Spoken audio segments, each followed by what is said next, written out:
لیکن پرچم لا الہ الا اللہ کو سرنگو نہیں ہونے دیا جائے گا.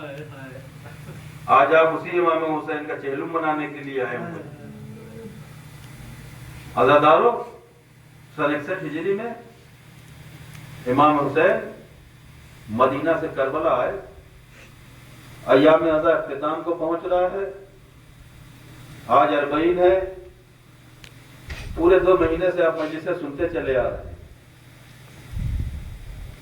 مجھے زیادہ تفصیل نہیں بیان کرنی ہے، بس یہ سن لیں کہ بعد شہادت حسین جو اسیروں کا قافلہ کربلا سے چلا ہے تو صرف اونٹوں کی پشت پہ نہیں چلا، کبھی اونٹوں کی پشت پہ چلا، کبھی پاپیادہ چلا، کبھی ایک رسی میں 18 گلے باندھے گئے. اسی میں کوئی بی بی طویل تھی، کوئی بستہ قامت تھی، اسی میں 4 سال کی سکینہ بھی تھی.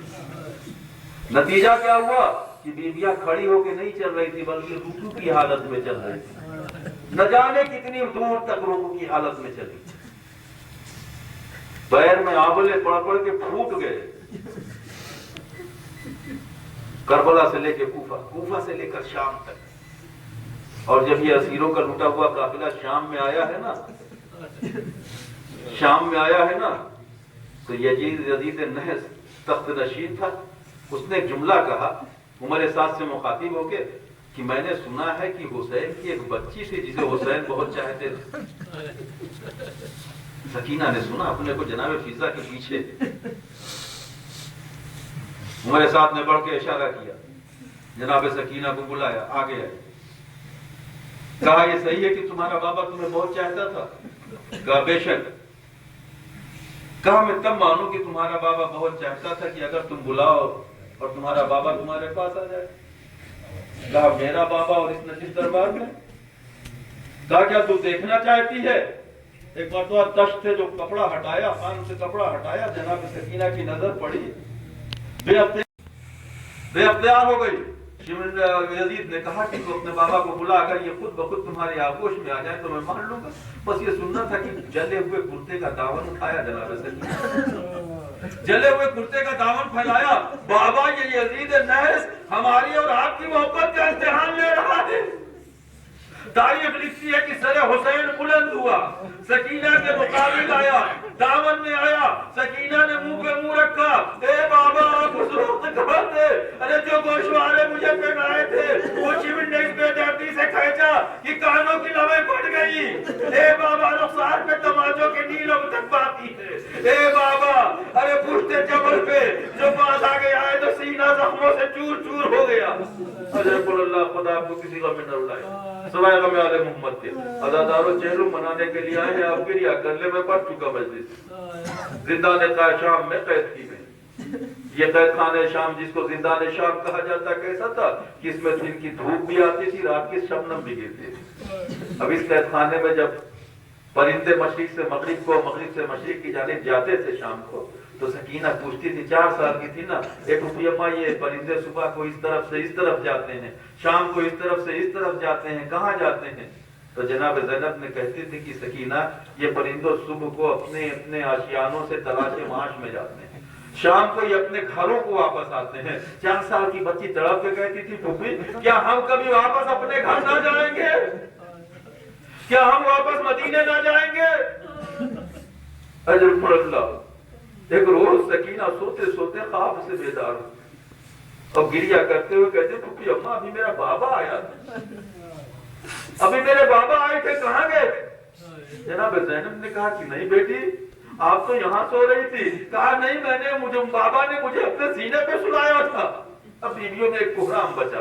رونے کی آواز گئی دربار میں. جناب ضرور العابدین علیہ السلام سے پوچھوایا گیا کہ بھائی رونے کا سبب کیا ہے؟ کہا حسین کی چاہنے والی سکینہ نے اپنے باپ کو خواب میں دیکھا ہے، اگر تبرکات بھیج دیے جائے تو بچی کو کچھ ڈھاڑس بن جائے. ادھر سر حسین آیا، ارے سکینہ نے لے کے جو فریاد شروع کی، ایک مرتبہ سکینہ خاموش ہوئی. زینب نے دیکھا روح قبض انصری کو پرواز کر گئی. یا سکینہ یا سکینہ کا نعرہ بلند ہوا. آزادارو جناب امام زین العابدین علیہ السلام نے اسی قید خانے میں سکینہ کو سپرد خاک کر دیا. ایک اور دن گزرے تھے کہ ایک دن یزید کا بلاوا آیا. ارے سید سجاد نے ہتھکڑیوں کو سنبھالا. زینب نے بڑھ کے کہا اے سجاد کہاں کا ارادہ ہے؟ کہا پھوپھی اماں یزید نے بلایا ہے دربار میں. جناب زینب نے ہاتھ بلند کیا اے یوسف کو یعقوب سے ملانے والے سجاد کو خیریت سے واپس لے آنا. ارے یہی میری آخری نشانی ہے اہل بیت کی. اجرکم اللہ خدا آپ کو کسی غم میں نہ بلائے. جناب امام زین العابدین علیہ السلام دربار میں آئے. ارے یزید نے کہا سجاد میں نے تمہیں رہا کر دیا, چاہے یہاں رہو چاہے مدینے جاؤ. ایک مرتبہ جناب سید سجاد نے کہا ٹھہر جاؤ اور میں اپنی پھوپھی سے پوچھ لوں, جب پھوپھی جو کہے گی اس پہ عمل کیا جائے گا. واپس آئے. ارے جناب زینب نے سید سجاد کو خیر خواہ سے دیکھا. ایک مرتبہ شذ شکر بجا لائی. اے بیٹا کیوں طلب کیا تھا؟ کہا پھوپھی اماں یزید نے ہمیں آزاد کر دیا ہے, ہمیں رہا کر دیا ہے. وہ کہتا ہے کہ چاہے یہاں رہو چاہے مدینے چلے جاؤ. ایک مرتبہ جناب زینب نے کہا اے سجاد یزید سے کہو ارے جب سے ہمارے اہل بیت شہید ہوئے ہیں ہم اپنے وارثوں کا ماتم نہ کر سکے. ارے پہلے ہمارے شہداء کے سر بھیجو, تبرکات بھیج دے, ہم اپنے شہداء کا ماتم کریں گے. ہاں آزادارو آج آپ یہاں بیٹھے ہوئے ہیں. ارے وہاں قید خانے شام نے پہلی صفحہ ازا جناب زینب نے بچھائی. ارے شہداء کے سر آئے. ارے ایک ایک سر آتا تھا. قاسم کا سر آیا, فروہ نے لے لیا. اکبر کا سر آیا, لیلا نے لے لیا.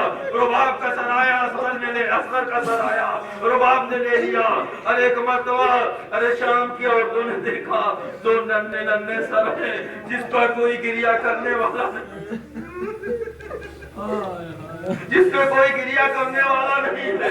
ایک مرتبہ ان عورتوں نے کہا اے بیویو کیا اس بچے کی ماں دنیا سے ریلت کر گئی ہے؟ ارے زینب نے تڑپ کے کہا ارے یہ اس زینب کا ماں بچہ ہے. ارے زینب اپنے بچے پہ روئے یا فاطمہ کے لال کا ماتم کرے. اجرکم اللہ خدا کو کسی من افلاح سوائے خلقال محمد کے. آزادارو اب یہ قافلہ چلا ہے مدینہ شام سے کربلا ہوتا ہوا جو بینون مدینہ آیا ہے. تو جناب زینب نے کہا قافلے کو ٹھہرا دیا جائے.